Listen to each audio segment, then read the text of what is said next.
Hey, everyone. Thanks for joining me today on this presentation I want to give, which is really focused on 5 reasons why this is not a normal real estate housing market. And so as we ramp up to those 5 things in particular that I want to present to you, I want to start by giving some more data and context to what I'm about to say. So I'm going to share my screen. And for those of you who are listening on the podcast, everything I share, you'll be able to understand without looking at the visuals.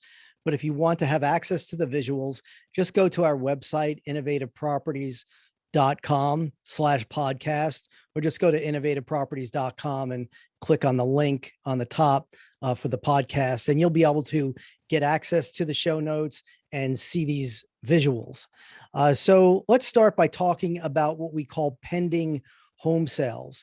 So pending home sales is the number of homes that are under contract and about to be sold. We have a buyer and a seller. They've agreed to a price, and we're just waiting for the closing date for the paperwork to be signed virtually. And that's what the pending home sale is.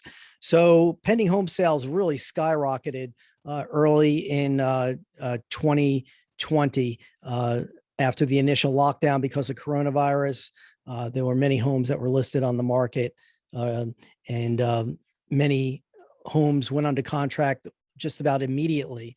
And there were many pending home sales in the early 2021, or throughout 2020, I should say. And then going into 2021, there was a cyclical dip, as there normally is in December, January.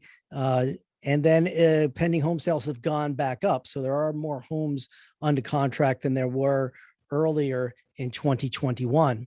Now, compared to what happened in 2020 with the pending home sales, they are down. Statistically, absolutely, the number of pending home sales has decreased since 2020 compared to where we are now. Will these statistics go through July and through July for sure, and is reflective of a little bit of August as well. And so there's still a lot of pending home sales. Historically, it's higher than it normally is, than a normal healthy level. And you could see it dramatically in the chart. But the main point is that even though the market seems to have cooled from the frenzy that we saw in early 2021 and in the middle to end of 2020, it still is high compared to the historical context of pending home sales. So let's look at another statistic here. And we call this the showings. When a house is listed on the market, obviously it is shown to potential buyers by their real estate agent. And so there's an index, that showing time, which records this data. It gives us the numbers. Then they crunch all these numbers. So as of right now, as of July of 2021, the showing index is less than it was in March and April of this year. So looking at that, just that trend from March, April to June, July of this year, it appears that there's fewer showings, fewer buyers looking at homes. I think it's because of buyer fatigue myself. But anyway, regardless of that, even though it has cooled relative to this year, it is still much, much higher than it normally is. So when we look at the statistics for the year of the coronavirus, 2020, and even this year, 2021, there's abnormalities in the statistics. But the point being is that there are many, many more showings now, even though they are down from the highs of last year and this year. So when we get into the 5 reasons, the 5 factors that make this an abnormal real estate market, you'll understand that a bit more. Now, the percentage of homes that sell over the asking price has gone up dramatically in the last couple of years. In July 2020, it was 26%. In other words, 26% of the homes that were listed on the market in 2020 were sold for a higher price than the original asking price that the homes were listed for on the market. And then a year later, June, July of this year, that shot up from 26% to 50%. So half the homes listed on the market this year, well, in June and July, were sold for higher than the asking price. And this is another anomaly that we are experiencing. It is a hot market and continues to be that way. And people are, because of the lack of inventory, people are willing to pay more than what sellers are asking for their homes. And the thing about this that I've experienced and seen is that real estate agents are advising their sellers, obviously, of a starting price, suggested starting price to list the home on the market. And that tends to be as high as the agent can tell the seller that this would sell for. There is a strategy of listing it for less and have it bid it up. But I think a lot of sellers are honestly listing their homes on the market for the high price range that they believe they can get for the home. And yet they continue to get bid up even higher than what they're asking. So very hot market. There's not enough inventory, but there's plenty of buyers out there. Now, in the year of coronavirus, 2020, the number of new monthly listings was down significantly, especially March, April, May of 2020. And going back a few years, back to 2017, the trend has always been consistent. It's always been pretty cyclical. And you can, the averages kind of are the same year after year after year, going back about 5 years. But 2020 was a total anomaly because of coronavirus. Homes were withdrawn from the market. Sellers did not want buyers coming into their home. Other sellers decided to postpone the sale of their home. So there were fewer listings, fewer homes for sale listed on the market throughout 2020. And by the end of the year, it kind of was the same as it historically is in December of that year. And then in 2021, beginning in January, those numbers started to rise and continue to rise. And I think we have a late peak of the new monthly listing counts for this year. And it normally peaks out in April, May, and going through July, it is peaking out now for this year. So the timing is off, but the trend is that more homes are being listed on the market in 2021 compared to 2020. Now let's look at the monthly mortgage payment that we see historically. Well, going back about a year, April 2020, the average monthly mortgage payment was about $1,000. And in June of last year, it was $1,033. And now it's June of 2021, that mortgage payment is $1,255. So that's $255 more in the mortgage payment. And that is just a total reflection on the price appreciation of the homes that are selling. Mortgage rates continue to be historically low, and we'll talk about that in a few minutes. But the reason that monthly payments have increased is because the price of homes have increased significantly in the last year. Affordability of homes is definitely decreasing. Homes are still affordable in that, what experts would call an affordable range for most potential buyers, but they are less affordable than they were since the beginning of this year.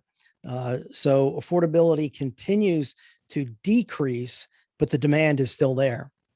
And then conversely, for renters, renters are seeing rents appreciate at a greater rate than mortgage payments are appreciating.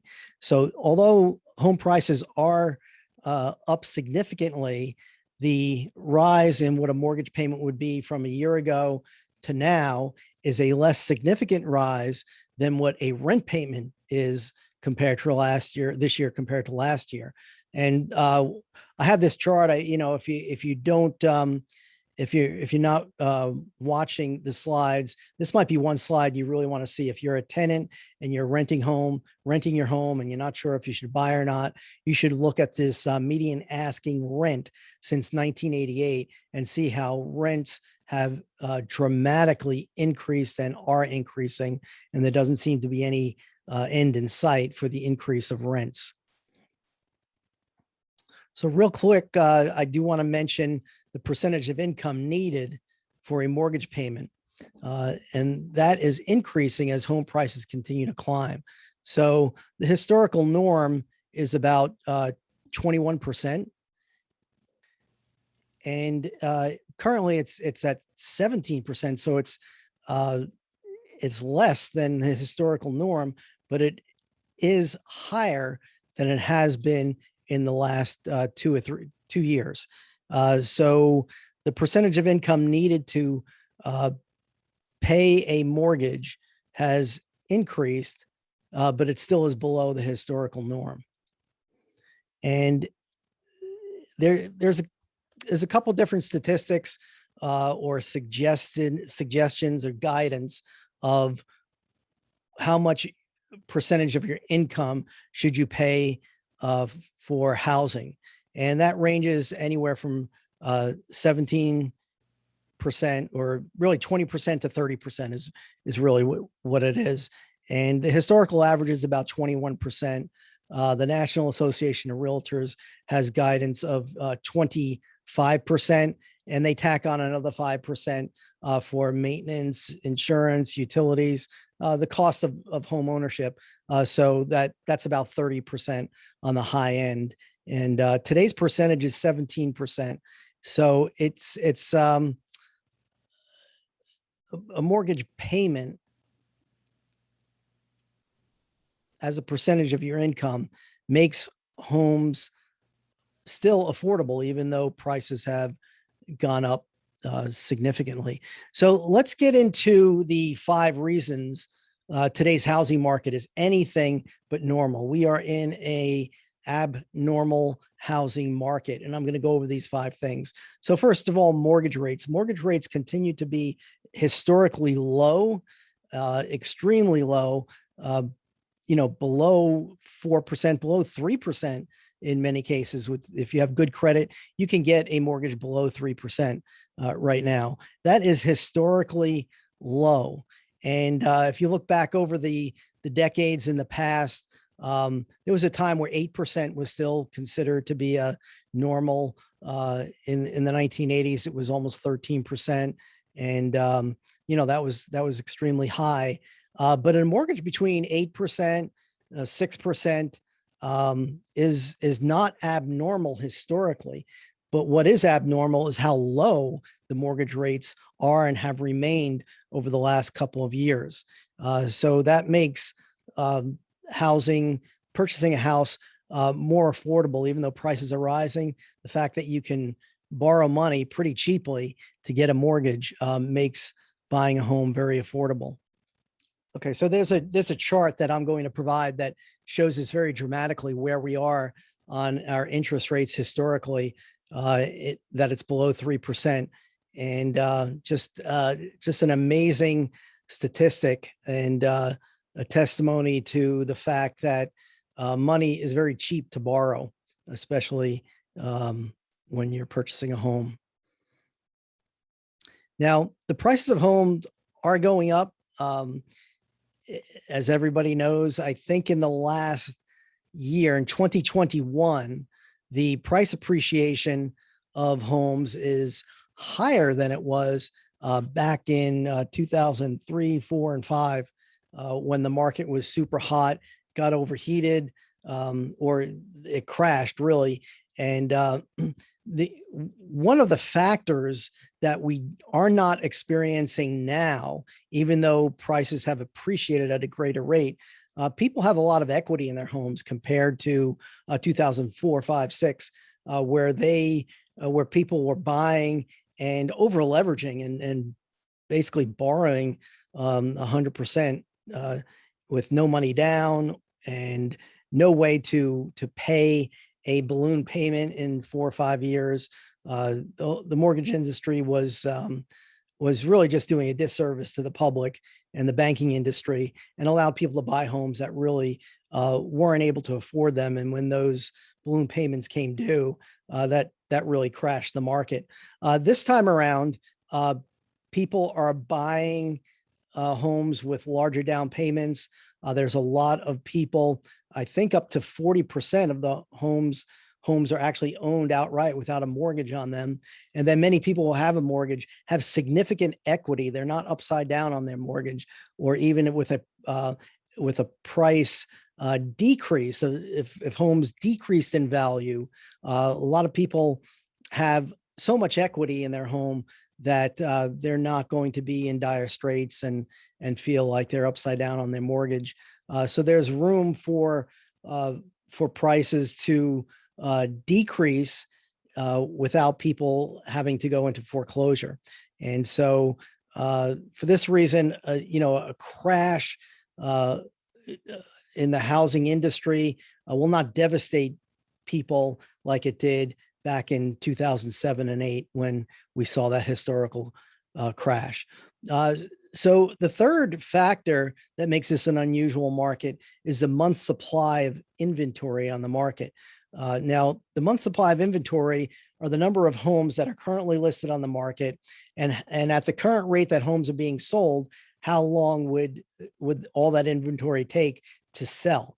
And so a normal market would be somewhere between 4 and 6, I would say. Four is a great, base to go by. Anything below 4 is definitely a seller's market, and anything above 4 tends to be a buyer's market. But historically, we're down to less than 3 months of inventory nationwide, closer to 2. It's gone up a little bit in the last couple of months or since January of this year, but it's still at 2.6 months. So that means that if no other homes are listed on the market as of today going forward, it would take 2.5 months to sell all the homes that are listed on the market. So that's a very low inventory. In my market in Cherokee County, Georgia, just north of Atlanta, that statistic remains low, and it may still be at the about the 1 month inventory. So this factor, the months of inventory, makes this market, this housing market, very abnormal. This is unusual historically for this type of market, for the housing market. The fourth factor that makes this an unusual market is the days it takes to sell a home. So we call this days on the market. How long does it take for a house to sell? So normally in my market, and I think most markets from what I understand, is 30 days to 45 days is not unusual to sell a home. But now that number is down to 17 days. And in a lot of markets, and in my market, we're seeing many homes get under contract in 2 or 3 days, if not 1 day, but 2 or 3 days, less than a week, 10 days, that sort of thing. So nationally, 17 days. So if you're a seller, you price your home appropriately on the market, you could expect to get your house under contract in 17 days. So that's just an incredibly abnormal factor in the market. And that doesn't seem to be letting off at all. There's just not enough inventory. The buyers are out there, and pending sales are up, but there's still not enough inventory to meet demand. And that is one reason for that statistic. Now, the number of offerings per listing is the fifth abnormal, the fifth factor that makes this an abnormal market. So when we look at how many offers a home would get in the last several years when it's listed on the market, it's not unusual to have maybe 2 or if you have three offers, that's pretty significant. But since 2020 and this year, that has gone up to 5. It's gone down to 4.5, and that decrease from 5 offers per home for sale down to 4.5 is the kind of thing that makes people wonder, oh, the market is slowing down. Are we going into a crash? Well, relative to what it was, 5 offers per listing, now it's 4.5. It's still historically higher than it normally is. So that we're living in an abnormal market in terms of the number of offers on homes. In my market, and I'm sure you've heard this in other markets as well, we've experienced homes listed on the market where we've gotten 30 or 40 or 50 offers on a home. So this statistic is an average 4.5 offers, which is higher than normal.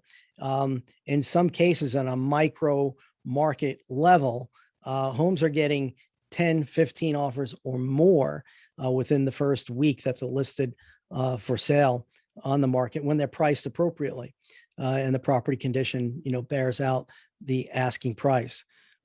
So the forecasts for home prices going into 2022 from different entities, housing experts like the National Association of Realtors, Freddie Mac, Fannie Mae, and others, everybody's projecting a continued price increase in homes. And one statistic, they're guessing up to 8% increase, and the low is 3%. On the average of all the guesstimates of the experts, averages out to about 5% increase in housing prices. So even though you may have heard some things about the market slowing down, is there a crash coming, that sort of thing, the trend is showing that housing prices will continue to appreciate, and the interest rates, the mortgage interest rates, which does affect housing prices, will probably go up next year, and which means the monthly mortgage payment will be even higher because of the interest rates, in addition to the price appreciation of homes. So now is a good time to buy a home. And the great thing about buying a home now, even though you're paying at the top of the market, by buying now at the low interest rate, you can lock into a payment that will, with a 30-year fixed mortgage, will remain the same. And you can get out of the rent trap, which rents keep going up and up and up. You can't control how much rent you can pay year after year after year for 30 years. You can't control that. But by buying a home at a low interest rate, you can close that volatility in your monthly payment and know exactly what you need to pay every month. And even if the market were to go down and your home were to lose value, which I'm sure it will at some point in the future, it's going to come up again, as it normally does in the housing market, which is very cyclical. So if you buy right, and go into the purchase of a home long-term, with long-term thinking in mind, it makes a lot of sense to buy now. The only reason I would say don't buy a home is if you are looking at being there 2 or 3 years, because 2 or 3 years, the prices could go down significantly. And then you may be at a point where you are upside down, or you do have to take a loss in selling a home in 2 or 3 years from now. That's just my projection. So if you want to purchase a home, look at it as a long-term investment where you will be in the home and you will own the home for 5 years or more. If you know you're going to be there for 10, 15 years, if that's your dream home, or that's the neighborhood you want to be and raise your kids, and you're going to be there for the next 10 to 15 years, absolutely, it's a no-brainer, in my opinion, to go ahead and make the purchase now. The home value may go down while you own it, but it will come up in that long time horizon, and your mortgage payment, your monthly housing payment, will stay the same. And so that's why it makes a lot of sense to purchase a home now, especially if you are renting and you're not sure what to do, because rents are going to increase. Anyway, so those are the 5 factors that are that shows that we are in an abnormal housing market. If you have any questions or comments, go to the show notes at innovativeproperties.com/podcast or innovativeproperties.com and click on the link that says podcast. And you could access these show notes. And if you have any questions, you can leave a comment on the blog, and I'll be glad to answer any questions that you have.